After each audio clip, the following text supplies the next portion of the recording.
The private hospital south of Mexico City remained in a silence that weighed like the air itself. The corridors gleamed under the white fluorescent lights. The scent of disinfectant mixed with the faint fragrance of flowers someone had left at the reception desk.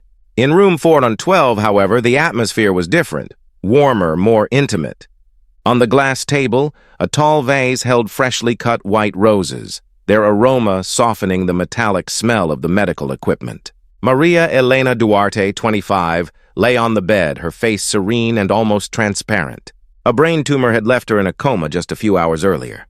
The monitors marked the fragile rhythm of her life with regular beeps. Beside her, Rodrigo Duarte, her husband, observed the scene with a studied expression. His brow furrowed, his hands clasped, his gaze lost in nothingness. Anyone would have said he was a man shattered by grief, but as soon as the door closed and the nurse's footsteps faded down the hall, his posture shifted. He straightened his shoulders, smoothed his expensive jacket, and looked at his wife's still body with a barely contained smile. He leaned down until his lips brushed Maria Elena's ear, and with a whisper as cold as steel, he murmured, "The best birthday gift you could give me is this." His voice was a poisonous caress. I couldn't have dreamed of anything better. For an instant, the room was again filled only with the hum of the machines. Then the door slowly opened. Rodrigo flinched, rubbed his eyes, and feigned a sob, leaning his head on the sheet. The tears running down his cheeks were fake, the result of rubbing his face with the edge of a linen handkerchief moments before. "Mr. Duarte," a grave voice said, "I regret the interruption." It was Dr. Esteban Rivas, head of neurosurgery.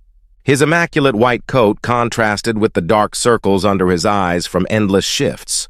He held a folder of forms in his hand. "I need your signature to authorize your wife's treatment," he explained. Rodrigo looked up, feigning vulnerability. "Doctor," his voice trembled at just the right pitch, "please tell me the truth." "How serious is it?" The doctor sighed. "Your wife is stable but in critical condition. We did everything possible to reduce the inflammation and preserve her functions. We will have to wait weeks, maybe months, before we know if she will wake up." Rodrigo nodded slowly, like someone bearing an invisible cross. "So she won't wake up soon?" he asked in a calculatedly low tone. "You must understand that I have to prepare myself. If the worst happens, there are legal matters, properties, accounts," the doctor frowned. "Mr. Duarte, it is too early to discuss that." "We cannot predict the future," Rodrigo observed him with an unsettling calm, measuring every gesture. He had heard rumors about the doctor's vices, his taste for expensive whiskey, his debts at private poker tables, weaknesses that could be bought. "So, what you are saying," he murmured, "is that her chances of a full recovery in the next year are almost nil." The doctor hesitated. "They are not nil, but they are low." Rodrigo allowed himself a brief smile. "Let me speak freely, doctor. What if I asked you to let nature take its course? Nothing extreme. Just less treatment, fewer interventions." Dr. Rivas looked at him in horror. "That would be unethical. I swore a commitment to life." Rodrigo pulled out his phone, slid open the screen, and showed a 6-digit figure. "I am not asking you to kill her, just not to force her to live." The silence became thick. The doctor swallowed, unable to hold his gaze. "What did this woman do to you to deserve that?" he whispered. Rodrigo shrugged with a twisted smile. "That is not your concern, doctor." The doctor left with tense steps. When the door closed again, Rodrigo approached the bed once more, ran his fingers over his wife's immobile hand, and said quietly, "Stay quiet, my love. That's how I need you." He didn't know it, but Maria Elena had heard everything. Her body was trapped in immobility, but her mind burned with terrifying lucidity. The camera would zoom in on her pale face, on the slight tremor of her eyelashes. Inside, a silent scream resonated loudly. "I'm alive!" The corridor clock marked 2 o'clock in the morning when the hospital's silence became absolute. Only the mechanical sounds of suspended life remained, the intermittent beep of the cardiac monitor, the sigh of the ventilator, the constant drip of the IV. In room 412, Maria Elena remained motionless, trapped in her own body as if within an invisible cage. For hours, she didn't know if she was dreaming or awake. The world was a mix of shadows, murmurs, and blurry lights. But little by little, a terrifying certainty broke through her mind. She was conscious. She couldn't move a muscle, open her eyes, or utter a sound. But her mind saw, heard, and understood. At first, panic devoured her. She wanted to scream, to call someone, to move a finger even, but nothing responded. She felt the weight of her dead body on the bed, the cold air entering through the tube in her throat, and in that instant, despair transformed into an anguish that could not be contained in her chest. Then she heard it. Rodrigo's voice, low, contained, as if he didn't want to wake the ghosts in the room. "Yes, my love," he was saying. "I'm still at the hospital. Don't worry, Camilla. The doctors already told me there's no hope." There was a brief silence, then a muffled laugh. "Of course. We will celebrate properly when all this is over, when she finally rests." Every word fell upon Maria Elena like a stone. Her heart, weak and monitored by the machines, beat faster. The monitor marked the change with an accelerated beep. Rodrigo lowered his voice even more, as if dictating the script himself. "I already spoke with the lawyer. When everything is settled, the company and the accounts will be in my name. Then I'll take you to the beach, my love. We deserve it. Camilla Ferrer." The name pierced her mind like a knife. She vaguely remembered her, the woman in the red dress at the last gala dinner, the perfect smile that lingered a second longer than necessary. She never imagined that behind that smile was the hand now celebrating her possible death. She wanted to cry, but not even tears would obey her. Her body was a wall. She could only listen, and every word sank her deeper. "We will celebrate when she dies." That phrase repeated inside her head until it became a constant echo. The initial fear began to transform into something else, an anger that burned beneath her immobile skin. In the darkness, her mind sought refuge in memories, as if clinging to the past could keep her alive. She remembered the rain beating on the roofs of the orphanage where she had spent her early years, the smell of the bread baked by the old cook, the sadness of having no one to say goodnight to her. Then, the day Nicholas and Rosa Duarte adopted her, she remembered her mother's kind eyes, the pride in her father's voice when he introduced her as "our daughter." And above all, she remembered Doña Lucila Morales, the aunt who tended a small garden behind the house. Among the lavender and rosemary, that woman with knowing hands taught her the most important lesson of her life. "Life will test you, daughter, but love will always be stronger than cruelty." That phrase, which then seemed like simple tenderness, now became an anchor. She repeated it over and over in silence, like a prayer, like a promise. "I won't let him win." Her breathing settled, her pulse stabilized. Inside the immobile body, a spark ignited. Her tongue moved a millimeter, barely perceptible. An impulse, a signal. The battle had just begun, and although no one in the hospital knew it, Maria Elena Duarte was still alive and ready to fight for her life, her name, and the truth that had just awakened inside her. The night continued its course in the private hospital in Mexico City. It was almost 3 in the morning, the hour when even clocks seemed to fall asleep. The neon lights in the corridor occasionally flickered, and the monotonous sound of the monitors mixed with the distant echo of a metallic cart someone was pushing unhurriedly. In room 412, Maria Elena was still trapped between life and death, her mind awake and her body betraying her. But that night, fate decided someone would listen to her. Nurse Graciela Torres, a young woman with a tired face but an attentive gaze, entered to check the vital signs. She had spent her entire shift running between emergencies, but something about this room always held her longer than necessary. Perhaps it was the patient's serenity, or maybe the contrast between the white roses and the surrounding. Overly perfect silence. Graciela adjusted the IV and was about to leave when she noticed it, an almost imperceptible movement on Maria Elena's lips. She leaned closer, thinking the light had played a trick on her. But the movement returned, slight, like an attempt to form words.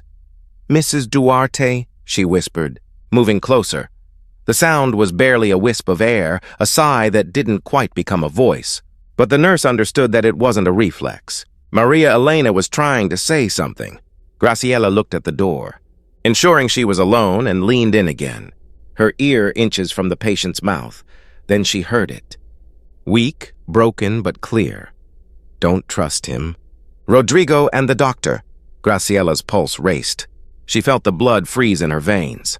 She backed up a step, looking at the immobile woman with a mix of disbelief and fear. It was impossible, and yet she had heard it. Her heart was beating so loudly she feared it could be heard from the hallway. If that was true, if Mrs. Duarte was conscious and had just pronounced those names, then something very dark was hidden beneath the hospital's impeccable surface. She recalled the times she had seen Dr. Rivas speaking in a low voice with the patient's husband, the short conversations that abruptly ended when someone approached. She also remembered the thick envelope Rodrigo had slipped into the doctor's pocket one night. Graciela took a deep breath, trying to calm herself. Her instinct screamed at her to ignore it, to pretend she hadn't heard anything. But when she looked at Maria Elena again, she saw a silent plea in her closed eyes, a life clinging to a thread. "I believe you," she murmured, her voice trembling, "and I'm going to help you." She partially dimmed one of the room's lamps and pulled a small notepad from her pocket. With fast handwriting, she wrote an address: Aunt Lucila Morales, Puebla. This was the woman who had taught her natural remedies when she was a child. A healer known for curing what medicine couldn't always touch. She tucked the paper under the sheet near Maria Elena's hand and leaned in one last time. "Hold on, ma'am, you're not alone yet." As she spoke, her mind was already devising a plan. The change of shift would be at 4. Between 3:45 and 4:15, the corridors would be practically empty. If she could prepare a dose of medication to strengthen the patient, she could help her withstand the transfer. Graciela quietly headed to the nurse's supply room, her hands sweating and her heart racing. She took a syringe, checked the doses, and returned to the room without a sound. "This will give you a little strength," she whispered, carefully injecting the liquid. Not much, but enough to hold out for a few hours. Maria Elena's face seemed to relax as if she understood. Graciela squeezed her hand gently and promised quietly, "Before dawn, we'll be out of here." When she left, the hallway lights flickered once more. An electrical buzz ran across the ceiling, and then only the sound of Graciela's footsteps remained, firm, determined. While in room 412, the monitor continued to mark a new rhythm, that of the hope that had just been born. The neon flickered. The camera rose above the empty corridor, where the echo of Graciela's footsteps faded into the distance. The clock at the nurse's station marked 4 o'clock sharp, when the still-sleeping city breathed a dense silence. In the hospital, the hallway neon lights blinked intermittently, and the air smelled of disinfectant and early morning. It was the precise hour when shifts crossed, when some guards yawned and others hadn't fully opened their eyes yet. The perfect moment to attempt the impossible. Graciela Torres pushed open the door of room 412 with a trembling hand. The sound of the cardiac monitor filled the silence like a countdown. Maria Elena was awake inside her immobile body, and though her eyes remained closed, her breathing betrayed an alert consciousness. "It's now or never," the nurse murmured, more to herself than to her patient. She moved with precision, disconnecting the monitor cables one by one and pressing the buttons that disabled the alarms. The beeping stopped, and a thick silence occupied the room. Then she gently removed the tubes, the ventilator, and the IV lines, covering each movement with a blanket to muffle the sound of the plastic. Maria Elena's body barely trembled. The medication Graciela had administered hours before was taking effect, a weak strength, but enough to sustain her for a few minutes. "Don't worry, ma'am," Graciela whispered. "Everything will be fine." She placed a coat over her shoulders, helped her sit up, and put an arm beneath her back. Maria Elena was shaking. Every movement was a battle, but her fingers, cold as marble, clung to the nurse's uniform. They walked slowly toward the door. Outside, the corridor stretched endlessly, lit by yellowish lights that seemed to breathe with them. Graciela's footsteps echoed softly on the polished floor. She turned left, skirting the nurse's station, where a guard was dozing in front of a coffee cup. Both their hearts beat out of sync, shared fear and hope.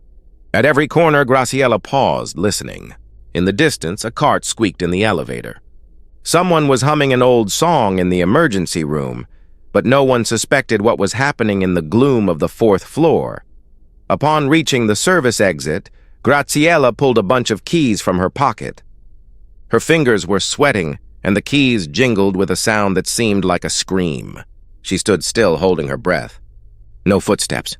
She approached, inserted the key, turned it slowly, and the lock yielded with a click that sounded like freedom. The cold air of the early morning enveloped them. Maria Elena inhaled deeply, smelling the city for the first time in weeks. The damp asphalt, the gasoline, the jacarandas still blooming in the twilight. Graziella guided her to the back of the parking lot, where an old night route bus waited with its lights on. The driver, a man with tired eyes, nodded slightly upon seeing the nurse. He asked no questions. Graziella helped Maria Elena up the steps, settling her in the first seat by the window. The engine roared low, ready to disappear into the darkness. The nurse leaned in and spoke into her ear, her voice broken by emotion. "Don't thank me, just live." Maria Elena tried to answer, but only a thread of air escaped her lips. Still, her eyes, bright in the gloom, said everything. Graziella smiled at her through contained tears and got off the bus before the vehicle started moving. From the sidewalk, she watched it pull away, a fragile silhouette wrapped in the flicker of the emerging dawn lights. Inside the bus, Maria Elena slowly turned toward the window. The hospital was behind them, lit by streetlights reflecting on the glass. The letters on the sign, San Rafael Clinic, Excellence and Life, blurred until they disappeared. The sound of the engine mixed with the first crow of a distant rooster. For the first time since her coma, Maria Elena Duarte felt herself breathing freedom. She didn't know where this journey would take her, but one thing was certain. She had left death behind and was moving, step by step, toward life.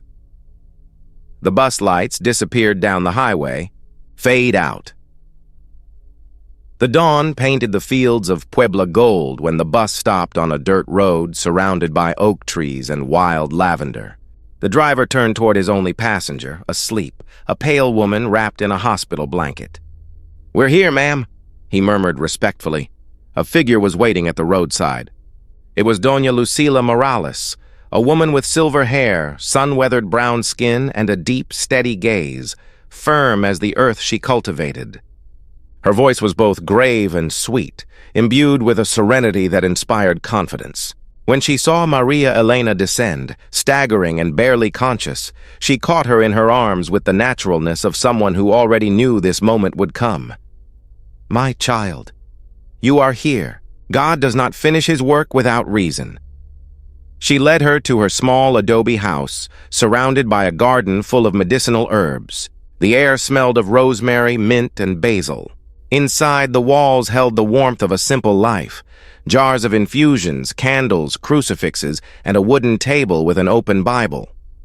For the first few days, Maria Elena barely woke up. In her dreams, she felt Lucila's hands dampening her forehead with herbal compresses, the murmur of prayers, the crackle of the fire in the hearth. Sometimes a sunbeam filtered through the window and caressed her face. Other times, the crowing of a rooster reminded her she was still alive. Little by little, her body began to respond. First, it was a slight movement of her fingers, then a deep sigh, then a longer blink. Lucila noticed everything, and every small advance was met with a silent smile and a prayer. "The body obeys when the soul stops surrendering," she told her every morning. As the weeks passed, Maria Elena managed to sit up, then hold a cup of tea, and finally stand up with the help of a cane. Every step was a mix of pain and victory. Sometimes her legs trembled so much that she would fall onto the bed, crying, but Lucila never let her fall completely. She would lift her up, wipe her tears, and murmur in her ear, "Don't rush, my child." Even the strongest trees grow slowly. The bitter infusions, the root ointments, and the nightly prayers became part of the routine.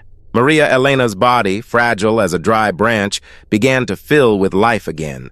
She learned to breathe without fear, to savor food, to look at the sky without feeling the weight of the past. One afternoon, as they rested under the shade of the orange tree, Lucila observed her in silence and said with that wisdom that only time gives, To forgive is not weakness.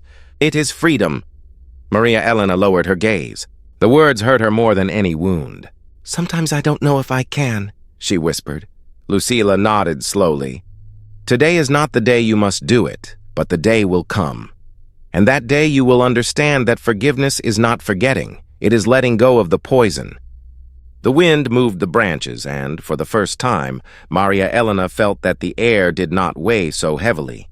However, the fire of resentment still burned within her. At night, while the chirping of crickets filled the field, she remembered Rodrigo's face, his voice whispering in another woman's ear. The money, the betrayal. She closed her eyes and promised herself that one day she would recover more than just her body. She would recover her truth.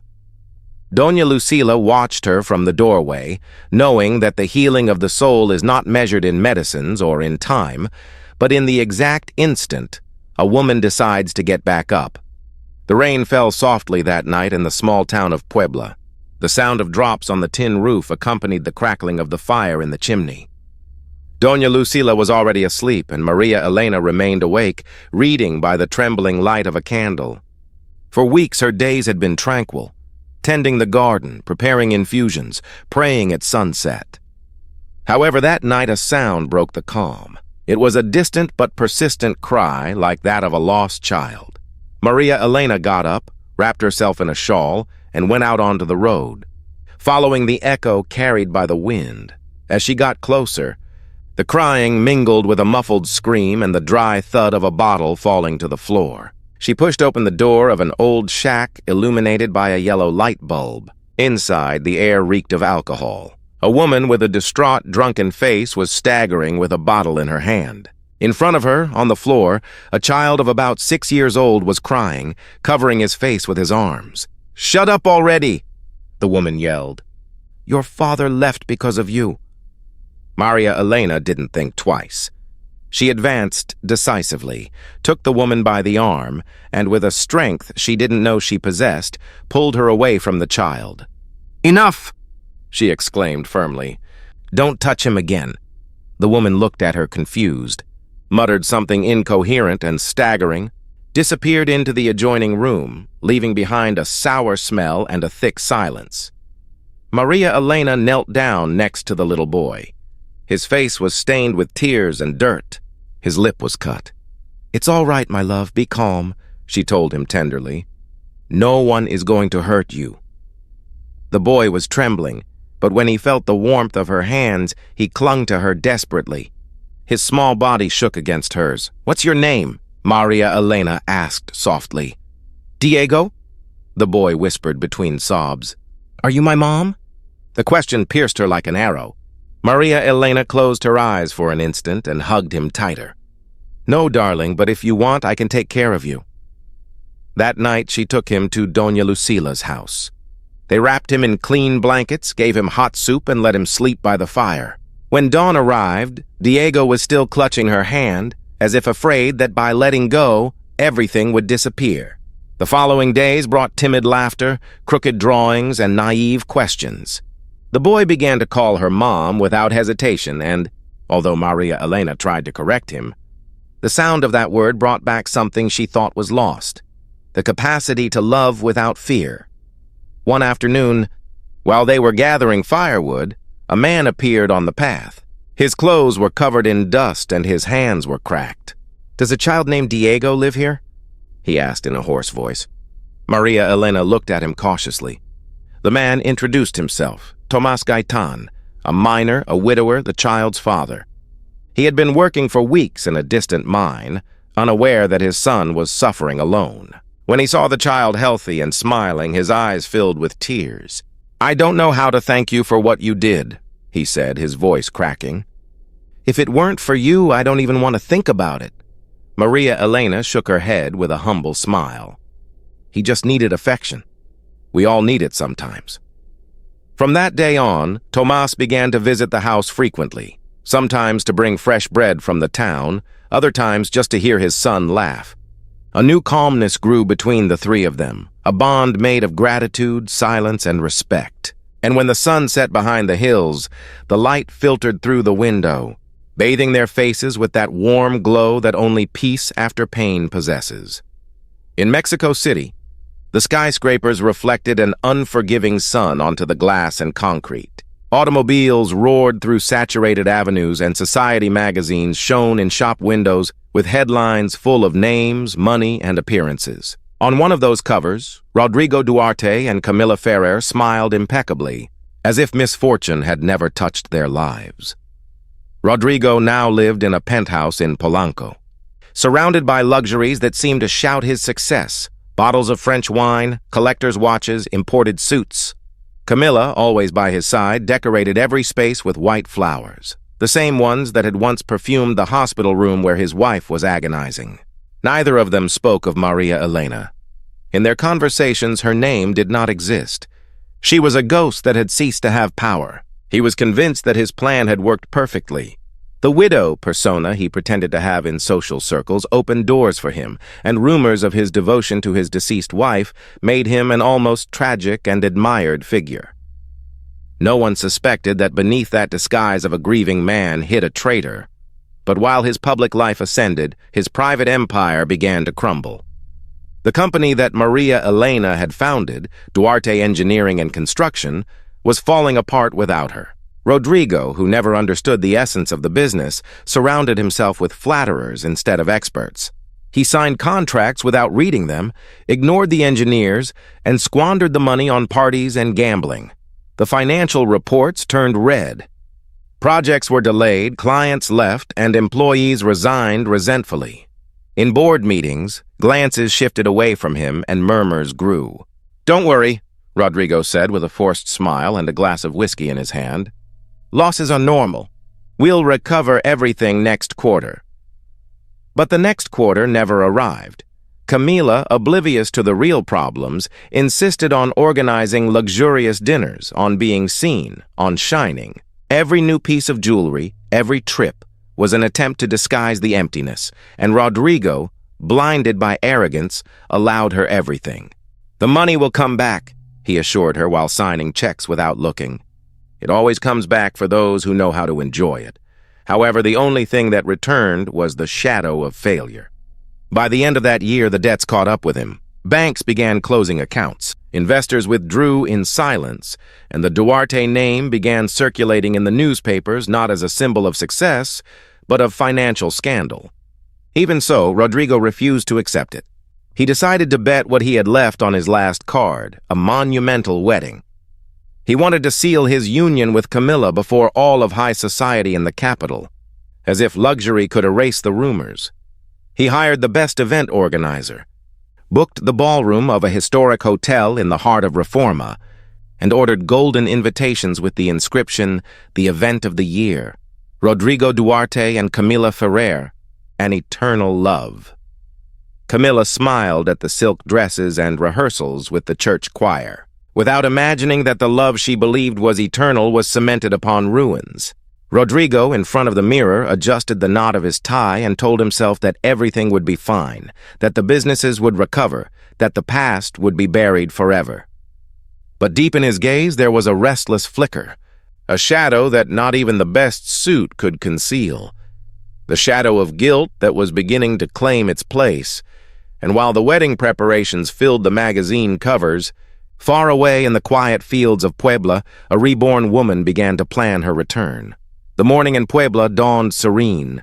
The crowing of roosters mixed with the rustle of the wind through the orange trees, and a ray of sunshine filtered through the window, drawing a golden halo on the wooden table. Maria Elena sat with a cup of hot coffee in her hands, enjoying the calm she had learned to love. Life in the countryside had a different rhythm, slow, sincere, almost sacred. Doña Lucila was knitting by the door, her agile fingers intertwining colored threads while humming an old melody. Everything seemed in order, as if the world had finally granted her a respite, but fate rarely allows peace to last too long. The sound of the mailman breaking the stillness made her look outside. A man left a copy of the capital's newspaper on the wall. Maria Elena took it without thinking, wiping her hands before opening it. The black letters on the cover hit her eyes. Duarte Ferrer wedding. The event of the year. The air became denser. In the photograph, Rodrigo Duarte posed next to Camila Ferrer, both elegantly dressed, smiling in front of a cascade of white flowers. The same smile she knew by heart, that of the man who had promised to love her until the end. Her fingers clenched the paper, but she did not tear it. She folded it carefully over and over again until it became a perfect square. There was no anger on her face, only a contained calm, the kind that precedes life-changing decisions. She left the newspaper on the table and looked out the window. The fields stretched green and luminous under the morning sun. She took a deep breath and knew that the moment had arrived. "I have to go back," she told Doña Lucila in a calm voice. The old woman observed her without surprise. Her wise eyes seemed to have known it all along. "Are you sure, my daughter?" she asked gently. "Yes," Maria Elena replied. "I no longer want revenge, I want justice." Lucila nodded slowly, set the knitting on her lap, stood up and placed her hands on the young woman's shoulders. "Go with the truth in your hands, daughter," she whispered. "Let it be your weapon and your shield." Maria Elena smiled with contained tears. She silently thanked her for every night, every prayer, every word that had given her back her strength. She spent the afternoon preparing for her trip. She put the documents Graciela had given her long ago in a small suitcase, medical reports, bank transfers, irrefutable evidence. She dressed in a simple suit, but her demeanor held a new elegance, born of pain and determination. When the sun began to set, she left the house. Doña Lucila bid her farewell from the porch, her silhouette outlined against the glow of the sunset. "Remember, Maria Elena," she said, raising her voice, "the truth is not shouted, it is proven." She nodded, adjusted the suitcase, and walked toward the dirt road that led to the bus. The sky was stained with pink and gold, and the air smelled of promise. As she got into the vehicle, she did not look back. She knew that the woman who had once arrived at that house dying no longer existed. In her place traveled a new version of herself. Strong, serene, ready to face the lie that had once condemned her. The engine started, raising dust on the road. The following dawn would find her in Mexico City, and with it, her justice would begin. The main ballroom of the Imperial Reforma Hotel shone like a temple of luxury. Crystal chandeliers hung from the ceiling, multiplying the light over a sea of white flowers and tables covered with silk tablecloths. An orchestra played soft waltzes, while the guests, businessmen, politicians, socialites, murmured over glasses of champagne. Everything was perfection, appearance, excess. In the center of the stage, under an arch of orchids, Rodrigo Duarte smiled with a rehearsed confidence. The Italian-cut suit fit him flawlessly, and in his lapel he wore a white rose identical to those that once decorated the room where his wife was agonizing. By his side, Camila Ferrer radiated artificial beauty, a pearlescent silk dress, jewels that sparkled with the same brazenness as her ambition. The priest pronounced the first words of the ceremony with solemnity. Camera flashes blinked. Journalists discreetly made their way through the guests. The press had called it the event of the year, and Rodrigo, intoxicated by his own spectacle, convinced himself that everything lost, the company, the prestige, would be reborn from this wedding. But among the waiters and assistants coming and going, one figure went unnoticed. Dressed in the gray uniform of the church choir, her hair pulled back under a white scarf, Maria Elena Duarte walked with a serene pace, carrying a folder of documents in her arms and the small Diego by the hand, who followed her without understanding the weight of the moment. The murmur of the ceremony seemed foreign to her. Her eyes moved among the faces of the crowd, recognizing some former partners, investors, friends who had pronounced her dead. None of them recognized her. She had returned like a ghost, but one of flesh, life, and truth. The priest raised his voice. "If anyone has any reason why this union should not be celebrated, let him speak now or forever hold his peace." Silence spread like a taut thread, and then the footsteps of a woman resonated on the marble. Maria Elena advanced slowly down the central aisle. The guests turned their heads, confused. The murmurs grew like a wave. Rodrigo saw her, and the color drained from his face. His smile broke. "It can't be," he murmured, his voice barely audible. Camila looked at him disconcerted. "Who is she, Rodrigo?" "A madwoman," he stammered, taking a step back. But the madwoman kept walking. Her heels resonated firmly. When she reached the altar, she took the microphone from the hands of the priest, who barely managed to react. "My name," she said in a clear voice, "is Maria Elena Duarte." The silence was absolute. Yes, the same woman everyone believed dead. The wife Rodrigo buried in rumors, the one he wished would never wake up. The cameras rose like weapons. The flashes illuminated her serene face. Rodrigo tried to approach, but she raised a hand. "No, Rodrigo, you no longer have the right to speak." She opened the folder she was carrying and showed the documents. "These are the medical reports from the private hospital where I was interned. Dr. Esteban Rivas, under your orders, altered my treatment to keep me unconscious while you negotiated my accounts, sold my company, and emptied the funds I built with years of work." A horrified murmur swept through the room. Some guests stood up, others recorded with their phones. Camila took a step back, her face disintegrating. "That's not true!" Rodrigo shouted, his voice broken. "She's lying!" "Lying?" Maria Elena repeated, opening a second envelope. "Here are the transfer receipts, all made from my personal accounts to yours, days after the doctor signed my supposed deterioration reports." She raised her gaze, and her voice grew harder. "And if you still doubt, you can hear the testimony of the person who risked her career to save me. Graciela Torres, the night shift nurse. She got me out of the hospital when you were planning my death." From among the attendees, a young woman in a white uniform stepped forward. Her face was trembling, but her voice was firm. "It is true. I saw how he offered money to Dr. Rivas to let nature take its course. I couldn't allow it." The room erupted in murmurs, shouts, incredulity. Camila dropped the bouquet. The petals rolled across the floor. "What did you do, Rodrigo?" she whispered, horrified. "Shut up!" he roared, out of control. He tried to approach. "Maria Elena," but the hotel guard stopped him, indecisive in the face of the commotion. She did not move. Her eyes shone with contained tears. "You said that my silence was the best gift I could give you," she said slowly, her voice trembling between fury and relief. "But today, Rodrigo, today I don't give you silence. I give you the truth." Applause erupted among the audience, spontaneous, charged with indignation and astonishment. Journalists were already broadcasting live, the cameras focusing on the fallen businessman, the fiancé who fled crying amidst the flashes, the scandal that would mark the end of a farce. Rodrigo tried to defend himself, to shout something, but his voice was lost in the noise. The guests moved away from him, as if his mere presence were contaminating.